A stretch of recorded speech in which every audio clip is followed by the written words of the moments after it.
Good evening there, everybody. What is happening? Hopefully, y'all are having a wonderful day today. So, when it comes down to it, I thought, of course, that I would talk about this video that I found to be very particularly interesting. And this is going to be the conversation over Gervonta Tank Davis and his next possible fight, of course, after the Frank Martin fight, which, of course, Gervonta Tank Davis, I wouldn't say that he really put on a dominant performance because I thought that he lost the majority of the first half of the fight. But of course, he was able to do what he needed to do, and eventually he was able to stop a very young and talented and hungry fighter in that of Frank Martin. And the fight, it kind of went along how I thought that it was going to go. I think that I predicted Gervonta Tank Davis by unanimous decision, but if not by that, by later round stoppage, which I guess kind of happened. The stoppage ended up happening a little bit quicker than what I thought. I thought that Frank Martin was going to be able to withstand the punishment a little bit more, but that just shows you the level of punching power that Gervonta Tank Davis actually has. Gervonta Tank Davis is a scary level athlete and a scary level puncher. No doubt about it. And on top of that, he's a decently skilled boxer. So he's going to be a guy that, of course, has the opportunity, in my view, to become possibly the new #1 pound-for-pound fighter, at least of the future. But he is an interesting fighter to rank because I don't really know exactly where to rank him. I'm not quite sure exactly if he'd be within my top 10 pound-for-pound for sure right now. I mean, he definitely has a debate there. But of course, he probably wouldn't be within my top 7 because I would have fighters, of course, like Usyk, Crawford, in a way, Canelo over him. I would certainly have Bivol and Artur over him. Maybe Devin Haney, maybe. I'm not really quite sure if he would still be on my list or not. We'll see if that loss gets overturned against Ryan Garcia. I'm not really quite sure. And then there's some other debates as well. But, I mean, you could clearly debate that Gervonta deserves a spot on that list. And I'm sure that there's some other fighters that maybe I'm forgetting. Jesse Bam Bam Rodriguez, he could be debated up there now as well. Especially if he gets that win over Juan Francisco Estrada here in a couple of weeks. But Gervonta Tank Davis definitely deserves a debate there. But the reason why I also wanted to review this video is to talk about the potential up-and-coming Gervonta Tank Davis versus Vasyl Lomachenko fight, which of course would happen, I believe, later on this year or the beginning of next year. But it's just very interesting because for those of you, some of you may ask, or some of you may come on my channel and you may say, why do you like to review the LDBC and New Media channel so much? Well, a big part of the reason why is because the narratives that they really love to put out, once again, I feel that, overall, once again, it's kind of my duty as a commentator not just to talk about these channels, but to talk about any channels that, in my view, kind of put out false narratives or narratives to where they clearly have double standards or a certain level of bias. I like to put things in their proper perspective. And of course, for those of you that remember Canelo Alvarez when he had a case for the #1 pound-for-pound fighter, and I guess you could still kind of debate that he does, but it's a little bit weaker because, of course, he ended up losing to Bivol a couple of years ago, and he hasn't been quite as dominant nor quite as impressive as what he once has been, nor fighting quite the same level of competition, at least as consistently. Even though Charlo, I still would consider an A- win, and same with Jaime Munguia. But, it is what it is. But anyways, for those of us, of course, I remember when Canelo Alvarez was on top, when it came to the LDBC and New Media channels, there was always some sort of excuse when it came to Canelo or another fighter that was being ranked #1 pound-for-pound that was not a black fighter. There was always some level of excuses as to why Canelo Alvarez could never be the #1 pound-for-pound fighter or looked at as great as other all-time great Mexican fighters. He cherry picks his opponents. Oh, he's getting outboxed throughout the first half of the fight, and then eventually his power bails him out. He's not that skilled. Canelo Alvarez is not fighting elite level black fighters. Canelo Alvarez is fighting this guy when he's already lost before, or coming off of a loss, or coming off of the worst performance in his career. Right, so here's the question. Gervonta Tank Davis, when I take a look at him comparatively, if you're going to bring up criticisms like that about Canelo Alvarez, I wouldn't agree with all those criticisms, at least as harshly as what a lot of these guys would say. But Gervonta Tank Davis, if we're going to go there, how many elite black champions has Gervonta Tank Davis really fought? To be honest with you, this is the only elite black fighter that he's ever really fought in his career. And Frank Martin was never looked at as a pound-for-pound fighter like what a Devin Haney would be, or a Shakur Stevenson would be, or some of the other guys. He didn't try to fight Vasyl Lomachenko when Vasyl Lomachenko was looked at as the #1 pound-for-pound fighter, even though Lomachenko was calling him out. That's not when he tried to fight him. All right, now he's trying to fight him when Lomachenko is 36 years old. All right, and a little bit older. Still, of course, very an impressive fighter, for his age, but still a little bit older. Gervonta Tank Davis has not ever tried to make the fights with Shakur Stevenson or Devin Haney. You know, Gervonta Tank Davis does get outboxed overall by a certain amount of these guys or lose the first half of fights, even against guys like Rolly Romero, you know, or some of these other guys, or Frank Martin, and then eventually his power bails him out. So why is Gervonta Tank Davis not getting similar criticism? But how come he's getting shot to the top for these channels and basically stating that he's a top 10 pound-for-pound level fighter and a great fighter and the new face of boxing? But Canelo Alvarez got nothing but criticism. I already know the answer to that, but it is what it is. But the reason why I wanted to address this once again, and I always like to talk about this on my channel, the LDBC and new media, they always love to bitch, moan, and complain about how many anti-black fans and how many anti-black channels are out there. There may not be any more anti-overall pro-racist channels out there, to be quite honest with you, than that of the LDBC and new media. And you can tell that there's a certain amount of bitterness in a lot of their commentary, to the fact to where they don't even realize a lot of the double standards that they're putting out there against other fighters. And once again, I don't mind the commentary about talking about anti-black channels or anti-black fans, or, you know, old media trying to pull fast ones by putting certain fighters on a top 10 pound-for-pound list, or over black fighters that haven't accomplished quite what they accomplished. But you can tell that a lot of these guys, once again, that their logic and objectivity, that is just completely ruined. You can't ever trust what they're ever going to say, because they're completely racially motivated. They're very bitter. And of course, they always have that victimization mentality. So once again, Gervonta Tank Davis, if you're going to hold Canelo Alvarez's feet to the fire for avoiding David Benavidez, or not fighting this guy, not fighting that guy, not fighting, you know, quote unquote elite black fighters, you know, when they're at their best, why is Gervonta Tank Davis not getting similar criticism? How many of these channels do we see criticize Gervonta Tank Davis for not fighting Shakur Stevenson? At least some of them. Now, to be fair, some of the LDBC channels, I believe that they have criticized Gervonta Tank Davis for that. But what about Boxing Ego? What about Dante's Boxing Nation? What about some of these other guys? There is no criticism for Gervonta Tank Davis, once again, when he's not fighting some of these guys or calling them out. There's none. But Canelo Alvarez's feet are always held to the fire, or another fighter, once again, that they need to try to tear down because he's not one of their favorite black fighters. So once again, these channels are not about logic nor objectivity. They're a pro-black cult to make their favorite black fighters look the best way possible by any means necessary. And if that means putting out propaganda, if that means putting out double standards, that's exactly what they're going to do. So that's why I've always stated that this new media, you know, claim this bullshit about how we're here to put things in a proper perspective. That's not what they're able to do. And if, you know, or that's not what they're here to do. And if you disagree with anything that they have to say, they're going to go after you.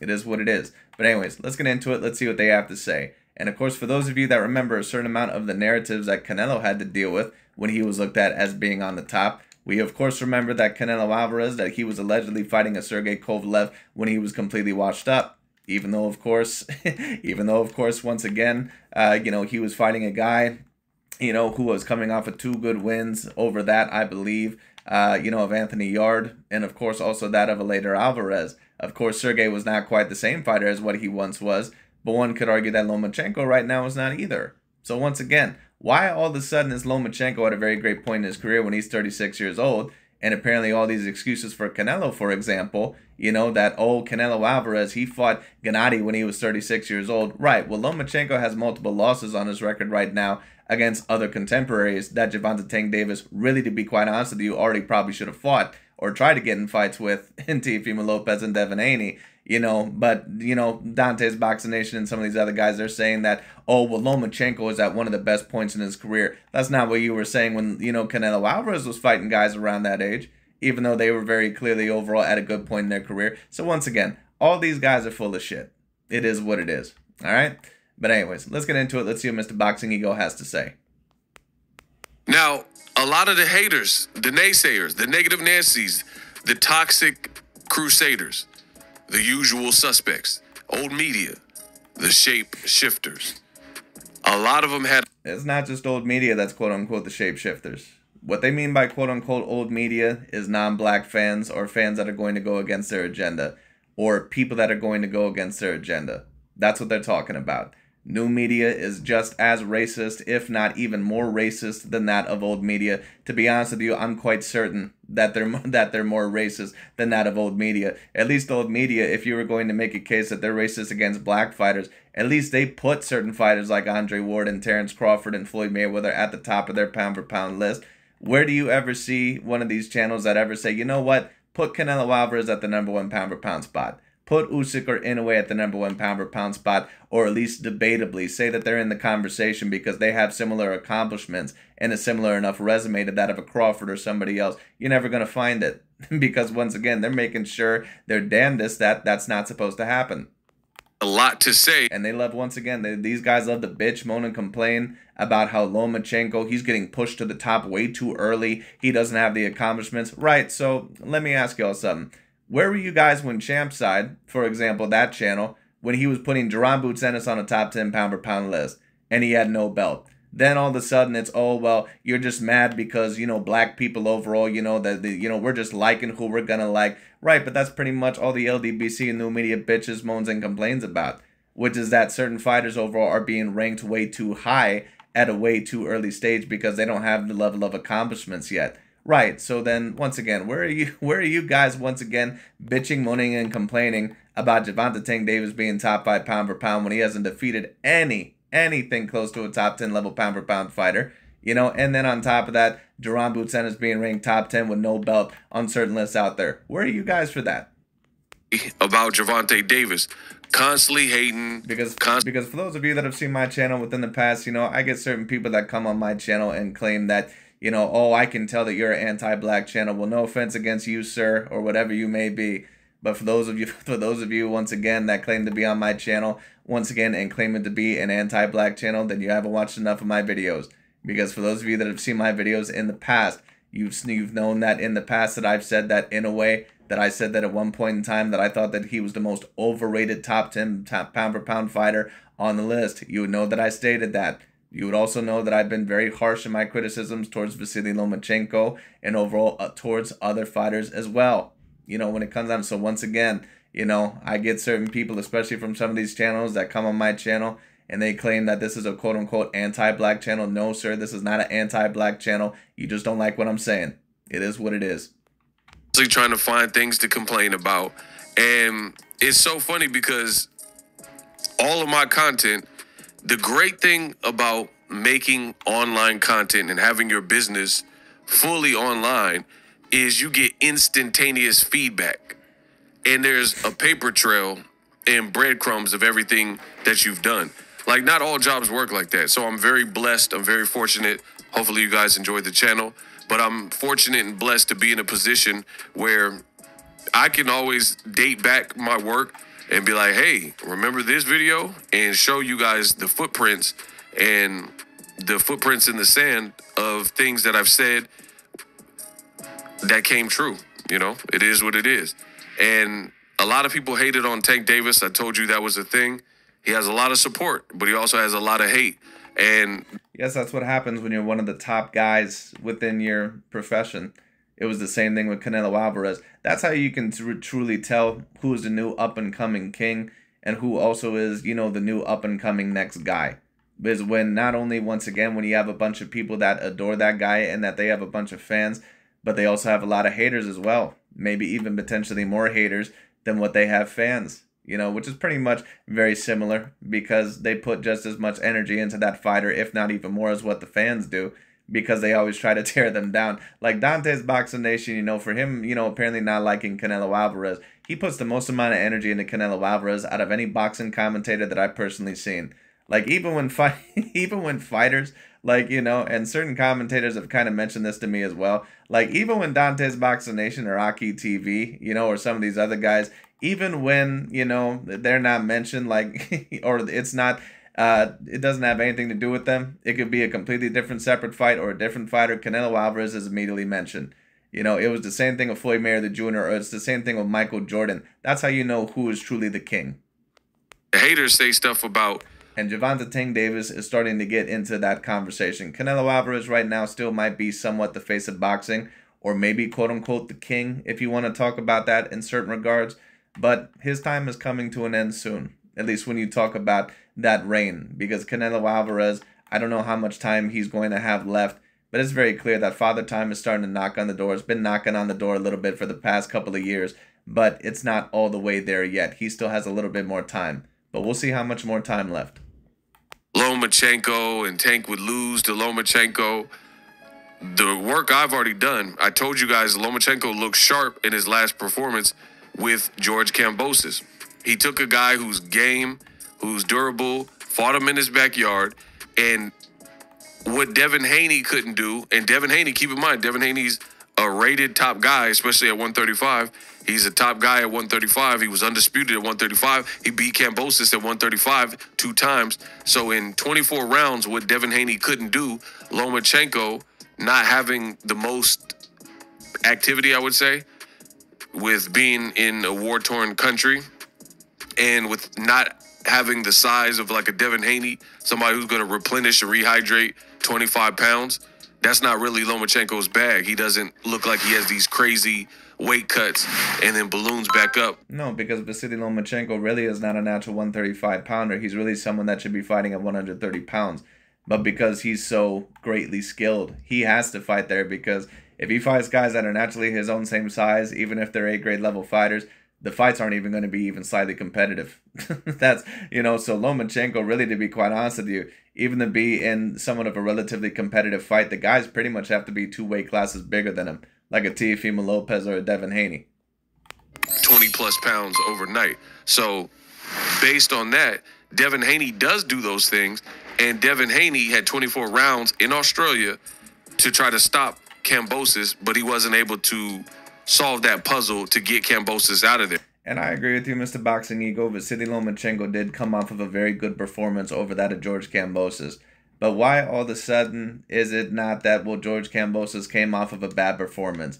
Because I believe he fought a fighter by the name of Maxi Hughes, to where, apparently it was a split decision, and a lot of people actually thought that George Kambosos lost. Because if Vasyl Lomachenko was ranked as the #1 pound-for-pound fighter, I guarantee you that's what you'd be debating. So how come all of a sudden it's different? Is it because you want Gervonta Tank Davis to have as much credit as possible if he defeats that of Vasyl Lomachenko? How come all of a sudden the standards are not the same, sir? Lomachenko in his first attempt, he beat George Kambosos, dropped him, and stopped him. Devin Haney, to my knowledge, I don't think in those 24 rounds he even dropped George Kambosos. That's why you always got to be who you are as a fighter. And I told you guys this. Devin Haney chose to fight Ryan Garcia like head up, like he was Subriel Matias or something, with the power. And that's just really not his bag. So I never understood that game plan from Team Haney and Garcia, like head up, like he was Subriel Matias or something, with the power. And well, I don't think Devin Haney really tried to fight Ryan Garcia like he was Subriel Matias. But I think that Devin Haney thought that he was going to be a little bit better than what he actually was within the mid-range against that Ryan Garcia. And he wasn't. Devin Haney, like I said, and I like Devin Haney as a fighter. I admire him as a fighter, because Devin Haney so far has taken on all challenges other than that of Shakur Stevenson. That's pretty much the only fighter to where, once again, to where his name is mentioned, you can clearly tell that Devin Haney is a little bit rattled. Like I said, there's probably only one fighter on the planet, to be quite honest with you, that I've seen that's just been willing to really take on every challenge so far that's really been thrown his way, and that's really only Naoya Inoue. So I give Naoya Inoue a lot of credit, like even Bruce Shushu Carrington, I believe, that new fighter on the block, who I think is very talented. Inoue went to his fight to let him know that eventually his time is going to come soon to fight him. So once again, Inoue is that dude don't play around. And that's just really not his bag. So I never understood that game plan from Team Haney. And that's why, because the way I look at it, if you're not stopping a guy like George Kambosos at that weight, who's definitely someone that, let's just say he can be stopped. Bro, of course I'm going to pick up the AK. Who picks up the axe? Let's get the RPG. Let's go. Oh my God, so close. All right. Say he can be stopped. Like, if Tank fought George Kambosos, I would definitely pick Tank to stop George Kambosos. But Devin Haney's not stopping him. And that's not Devin Haney's style. Devin Haney is never going to be a knockout artist. It is what it is. His power got a little bit better once he went up to 140. But at the end of the day, that's not what Devin Haney's style is. Devin Haney is not a knockout artist. That's just not what he is. He does not have the level of power to do it. And on top of that, that's just not his preferred style. Devin Haney loves to move around the ring, and he loves to outbox you from the outside usually, or that of the mid-range. Devin Haney is just never going to be this major knockout artist. So Lomachenko is a guy to where, especially if you're similar in size, George Kambosos was probably only bigger than Lomachenko by probably about one weight class, or maybe they're around the same size, because I believe that George Kambosos came from 130 as well. So yeah, Lomachenko was always going to dominate George Kambosos. At the end of the day, Devin Haney's going the full distance 2 times, 24 rounds with him. Doesn't drop or stop him. Lomachenko, bow, first time he fights George Kambosos. Similar situation at home where Kambosos is the lead guy. That's his home turf. That's where he's from. He's Australian.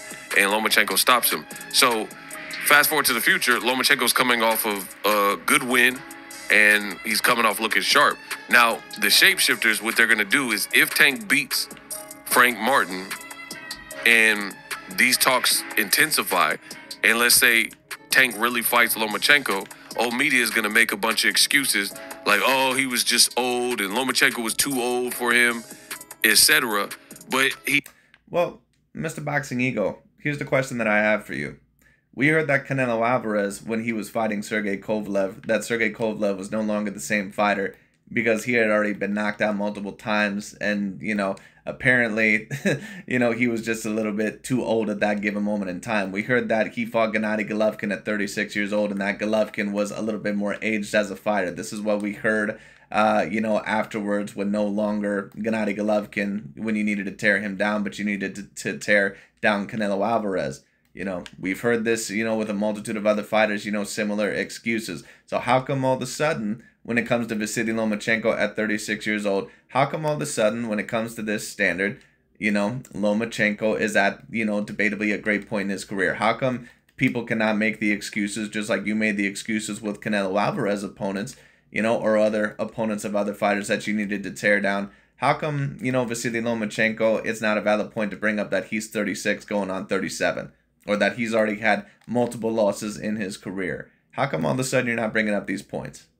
just fought George. Because I guarantee you, if Gervonta Tank Davis was a Caucasian fighter or a Latino fighter that was soon to be debated as the face of boxing, or soon to be debated, as someone that could be the potential #1 pound-for-pound fighter, I bet you money that you bring it up then.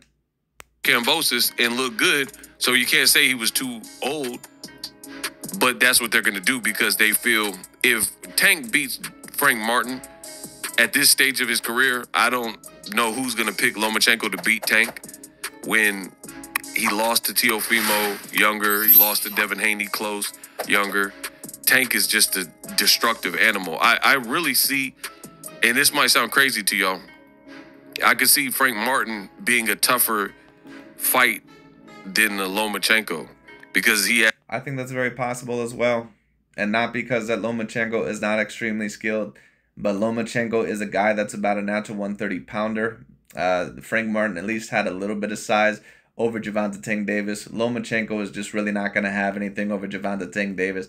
There's going to be certain skills, of course, that he might be able to, compete with Gervonta Tank Davis in, or possibly even beat him in, who knows. But in terms of the punching power, the punching power, of course, is going to be there.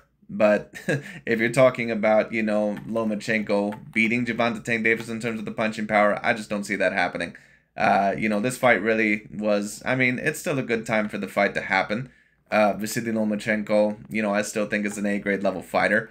And if Lomachenko is a guy that can defeat Gervonta Tank Davis, then he still should be able to somewhat do it, potentially. But Lomachenko is not really at his absolute peak anymore. Lomachenko was at his absolute peak, when he was defeating guys like Nicholas Walters and Guillermo Rigondeaux and Jorge Linares. That's when Vasyl Lomachenko was really at his peak. And Tank Davis could have fought him back then, but he didn't, and he decided overall not to. And he was scared shitless of Vasyl Lomachenko back then. Is what it is. People may not like that, but it is what it is. There was multiple opportunities for Tank Davis to possibly fight Vasyl Lomachenko, as well as Mikey Garcia to fight Vasyl Lomachenko. Neither of those guys wanted to. As he's younger than Lomachenko, he's a southpaw like Lomachenko, but I think he's hitting harder. So Tank will have to be on the up and up. But we'll see. We'll see how it all plays out. Tank definitely has to be on his P's and Q's with a sharp counterpuncher. Lomachenko, he's there to be hit because he uses his footwork to get in range, and then he like throws punches and bunches. Only problem with these athletic styles, as you've seen with Roy Jones, Sergio Martinez, guys like even Deontay Wilder more recently, over time, Father Time is undefeated. So these athletes. Right, but, you know, for those of us that actually know boxing, you don't compare a fighter like Vasyl Lomachenko to a fighter like that of a Roy Jones Jr. or like that of a Deontay Wilder. Roy Jones Jr. is a guy that can get away with a lot of stuff because he's so athletically gifted that even when he does stuff that could be looked as fundamentally wrong, it's not going to matter because he's so much faster and stronger than pretty much everybody else. And when you take a look at Deontay Wilder, it's pretty similar. Vasyl Lomachenko is not in the same class as those guys. Vasyl Lomachenko, what it is with him is that he's an exceptionally skilled fighter, but the problem is that he does not defend super well to the body, and you can intimidate him to go back if you show off your power early and if you show that you're willing to mix it up with him. So the problem is with Vasyl Lomachenko is not the fact that he's starting to lose his athleticism and now he's being exposed as a one-dimensional fighter or someone that had all these faults. Lomachenko does have faults, but he's a very complete and intelligent, you know, and a very skilled fighter. The problem is with Lomachenko, once again, is that he doesn't guard well to the body. And, you know, once again, when he feels the size and the power, you can get him to kind of, you know, back up and be intimidated a little bit. So that's going to be the question about Vasyl Lomachenko. How intimidated can he possibly be against Gervonta Tank Davis? Because I like Vasyl Lomachenko, but at the end of the day, once again, the excuses are starting to run out for Vasyl Lomachenko. Because I thought that both the Haney and the Teofimo Lopez fights were a bit more winnable than what he potentially made them. But to be fair, he probably was facing against fighters that, to be honest with you, were probably about 2 weight classes bigger than him. Athletic styles, when you start slowing down, it just makes you a different fighter. But of course, that being said, if Alexander Usyk can do it, and if Canelo Alvarez can do it, and if some of the other fighters that I've seen within the history can do it, like Sugar Ray Leonard and Floyd Mayweather Jr. and some of the other guys, then Vasyl Lomachenko, if he was ever going to be counted on that level, he should have been able to do it too. Fighter almost, because you're not necessarily reliant on fundamentals, but you're reliant on a lot more, you know, athleticism and pressing the gas when others can't at that time, like in your prime. And you just got these athletic dynamics, we'll say, and these athletic dynamics separate you. But if you don't... Right, but that's not really what separated Vasyl Lomachenko. What separated Vasyl Lomachenko from everybody else is that he always changes his levels, is that he's always moving, both with his feet and with his head. He's great with the angles. But the thing is with Vasyl Lomachenko is that he needs to put on the pressure a little bit more, or he needs to adapt a little bit better with the higher weight classes. That's the problem with Vasyl Lomachenko. And when he feels your power and when he feels your size, you can get him to retreat a little bit. So Lomachenko is not a guy to where once again, to where his athleticism starts to wane, then all of a sudden he starts to get a little bit more exposed. No, Lomachenko has had difficulty ever since he's went up to the 135-pound weight class, because those are guys that clearly outweigh him and outsize him. But either way, Lomachenko is going to have to find a way to adapt and adjust, and he's had a problem doing it. Have the fundamentals and then you slow down just a hair, then other people can catch you. You know, you're not quite so dynamic as you once were. But great fight. I'm looking forward to it. Hopefully it does happen. I've always told you what I thought about the fight. I'd like to see it, to see if I'm right or wrong. You let me know who would win, Tank versus Lomachenko. But Bob Arum says they have been in talks for some time already. So that's definitely positive news. Make sure you guys check out that interview. It just shows what I'm capable of. You can't knock it. But anyways, that pretty much is about it for today. I just thought that I would record that. Thought it was very particularly interesting. But anyways, thank y'all so much for watching. We'll see where this goes. I do believe more than likely that Davis versus Lomachenko can happen next. Could be a very interesting fight, but we'll have to see. But anyways, thank y'all so much for watching. I'll talk to y'all later.